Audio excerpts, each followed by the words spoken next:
Hey everybody, it's Jason Blaha here, and today I thought I would chat with you guys a little bit about why I'm basically cutting off, even for my smaller accessory movements these days, cutting off my reps at about 10 reps instead of doing even higher reps for smaller movements. Because I have a lot of smaller exercises like face pulls and triceps and other stuff where I've done 20 plus reps and things like that. But I've started to realize that for my overall goals, I do need to be a little more selective in that. And so I've kind of shifted most of my training loads towards slightly heavier weights again. And so my big compound movements, I tend to do fives, and my smaller exercises that are closer to being single joint, I tend to do tens.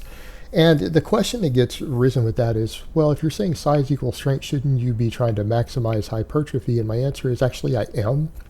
But I'm trying to maximize hypertrophy based upon my life experience, based upon all the scientific literature, things like that, because I need to be as strong as possible at any given size, which is another reason I'm doing a recomposition, why I'm slowly working body fat down. As you guys can see here, I mean, I'm obviously not ripped by any stretch of the imagination, but I am leaner than I've tended to be historically on this channel, and I will continue to get leaner. And I will continue to gain muscle. But the whole point here is that I'm looking in terms of maximizing my strength for every pound of body weight on my body. And so that even means, like, people would say, well, what does that mean for drugs? Well, that means even abusing anabolics isn't even in question, even if I'm going to compete untested later, because of the concern of, again, muscle size outpacing strength. Not that I don't want to maximize size, because I do. So let's get over and talk about that with the rep ranges a little bit. And my point with that is that we know, based upon the data, that mechanical tension is the primary driver of hypertrophy. Now, things like metabolic fatigue do matter. They're big factors. Training volume matters. It matters. But we're getting into a couple points of minutia here, and if all other things are being equal, I should make my hypertrophy as effective as possible. And here's what I mean by that. When we look at some of the data on possible fiber types, we know that ultra high reps, at least in a couple of studies, and even the leading experts have noted this, especially blood flow restriction, things like that, seem to have the capacity in some cases for type 1 fibers to hypertrophy more than type 2. Even though you're gaining the same amount of muscle size. Now, if your type 1 fibers, your more endurance fibers grow, will you get stronger? Yeah, that still produces more strength. But if I'm going to allocate the resources towards growth, I would rather have more balanced growth. I mean, in theory, I'd love to have my fastest twitch fibers be the only ones that grow, but we can't do that. That can't be achieved. So what we want to do, though, is get the hypertrophy to the best way possible in terms of the ratios, as long as we're not sacrificing hypertrophy for it. Meaning, if I was going to gain less muscle because I did mostly 5s and 10s, for example, right? If I was going to gain less muscle as a result of that, significantly less, I wouldn't take that route. But when we know that total hypertrophy really is an issue of just tension, training volume, recovery, training stimulus, that rep range doesn't actually matter significantly. Again, we know this based on the research. Low reps build as much muscle as medium reps and high reps. And again, it's all about workload. It's all about tension. So it isn't a big deal. I'm not losing anything by skipping the really high rep work. I'm not losing anything by doing even my bigger movements with 5s. People say, well, what do you mean? Why not? Because my muscles that are more resistant to grow are going to get smaller exercises anyway. So if I'm getting enough workload to stimulate really good hypertrophy with my 5s on all my big assistance movements, like incline bench, like hip belt squats, right? Things like that, rows, my non-big 3 exercises, which are being trained purely in the 1 to 5 themselves. What does that mean? That means that I only need to worry about the muscles that are lagging. They're going to need more work. Well, the muscles that might be needing more work because they're lagging a little bit, again, perfect example what you see in this video, triceps, maybe my side delts, maybe my biceps.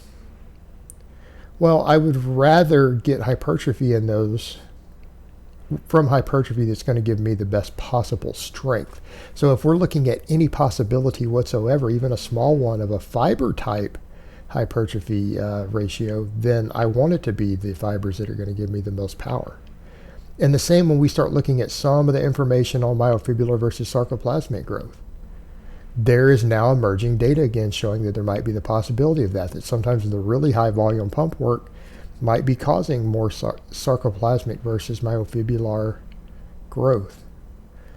That's not beneficial from a strength perspective. And the other even worse downside, I've even heard Dr. Brad mention this, that one of the problems they have, of one of the reasons relationships reduce between size and strength, is that it can change angles of the fiber insertion. Therefore, you can get less pull on the tendon with the same amount of muscle fiber force. So in other words, your muscle fibers per unit of growth gain the same amount of strength, but their ability to exert external force through the tendon gets reduced due to inefficient line of pull.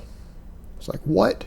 So in other words, you need to make every single drop of growth count. And if we're dealing with the possibility, and again, more I've seen both Menno Hemselman, I've seen Lyle McDonald do write-ups on this stuff, who they both themselves coach. And Lyle does, in fact, coach powerlifters, and some actual elite powerlifters are on his roster. These are points of consideration. If this is an actual possibility, then I need to be looking at, I need to be maximizing myofibular growth. That needs to be the entirety of my training. That any other growth I get needs to be incidental, but it is the myofibular growth, the contractile proteins, that is going to cause the strength increases. Because yes, I want to be big. Yes, I want to be thick. That's important. But I also want to be as strong as possible with the same amount of thickness. So what we're dealing with is not me saying, okay, I don't want to get bigger, because I want to get bigger. Right? We want to gain muscle the best that I can at this point in my advancement.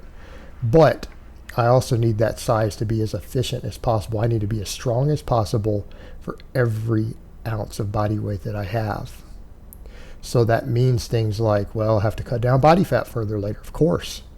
That means looking in terms of if there's any possibility of a skewed ratio in type 1 versus type 2 fibers, even if it's small, I might want to think about that. If there's any possibility of a skewed ratio between myofibular and sarcoplasmic growth, I might need to think about that. And people would say, well, that might be overthinking, and you're right, it might be overthinking. But it's not hurting my training to think that way.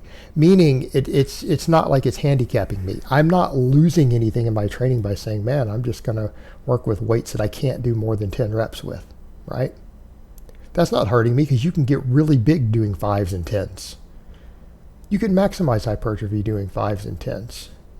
Instead, if you just do the one thing all the time, you can stall, but I can still periodize my training. I can still do different accessory movements. And so ultimately what it comes down to is we could argue that even the 10s might put me at slight risk of some of that stuff. And that's a possibility, but since I'm only doing the 10s for the muscles that are the most resistant to growth for me, the ones that are possible weak links, right? The ones that are possible weak links, things like my arms. If I'm only doing the 10s for those, then it's really just my worst muscles that are getting it, the ones that grow slowest for me. So it's not necessarily that big of a deal. And then I can focus upon even the heavier, moderately heavy weights on everything else. So it's 5s. And then, of course, my big 3 stuff is going to have, I'm doing max effort, dynamic effort, all that, without doing even normal, regular sets for the most part. So it is an issue of just balancing these things out towards my goals. Because even though I am in the pursuit of maximizing body composition, you've got to remember is that I have a larger goal as well, and that is to be very, very strong. I need to be strong for my size. So I want to be big, but I want to be brutally strong while being big. And again, that comes down to thinking in terms of, is there any possibility of functional versus not necessarily non-functional, but maybe less functional hypertrophy towards my goals, right? And later in terms of body fat, because, again, too much body fat is going to make me weak for every pound of body weight. So obviously I need to lose some more body fat, and that'll happen over time. So again, these things have to be put into context. And as I said before, if this was overthinking that would hurt my progress, it might not be beneficial. It might not be useful, because we could be saying, well, you could be losing a lot of muscle growth by not doing 20s, or by not doing even more high reps with some of your bigger multi-joint and only sticking to the 10s for some of the smaller exercises for stubborn muscles. but it's not really going to be a problem because we know we can stimulate maximum growth with all of them as long as progression is there and tension and workload are sufficient, and they will be. So it's just a matter of how I want to organize that stuff within the context of training volume and training programming. All right, guys, but that's really all I have to say on that today. I hope it's been informative, and I will talk to you guys next time.